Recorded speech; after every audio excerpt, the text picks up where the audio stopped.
भारतीयांचा सगळ्यात आवडीचा आणि बिनभांडवली धंदा म्हणजे सल्ला देणं. कोणी मागो न मागो, भारतीय माणूस आपला आपुलकीनं सल्ले देत असतो. विशेषतः जे सेलिब्रिटी आहेत किंवा एखाद्या व्यवसायात कर्तबगारी केलेले लोक आहेत, त्यांना सल्ले द्यायला भारतीय माणसांना खूप आवडतं. आणि त्याच्यात क्रमांक 1 वर आहेत भारतीय राजकारणी. राजकारण्यांना सल्ले देणं हे फार मनापासून करतात भारतीय माणसं, आणि चूक नाही आहे त्यात, योग्यच आहे ते.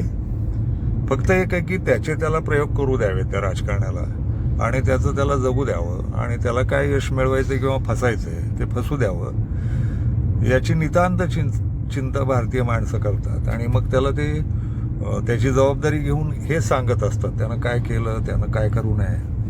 आणि सोशल मीडियाचा फायदा असा झाला आहे की सल्ले पोचवायची व्यवस्था झाली आहे. पूर्वीच आवडीवरच्या गप्पा व्हायच्या, त्याचे सल्ले काही पोचायचे नाहीत पुढाऱ्यांपर्यंत. आता झालं आहे असं की सोशल मीडिया आहे आणि जवळजवळ 100 कोटी 120 कोटी लोक, भारतीय लोक सोशल मीडियात आहेत. त्यामुळं राजकारण्यांना अगदी पंतप्रधान, विरोधी पक्षनेता, राष्ट्रपती आणि मग कुणीही, आणि गल्लीतला आपला कोण असेल तो सदस्य, याच्यापर्यंत सगळ्यांना सोशल मीडियातून धडे देत राहणं आणि त्याचा अभ्यास घेत राहणं हे चांगलं आहे.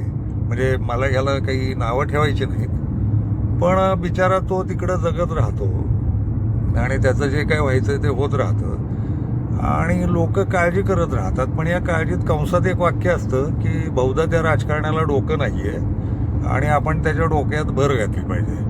तो चुकला बिकला तर काय, आणि त्याचं वाटोळं झालं तर काय, असं करत करत मतदानाच्या वेळेस हमखास चुकणारा माणूस म्हणजे आपला भारतीय माणूस.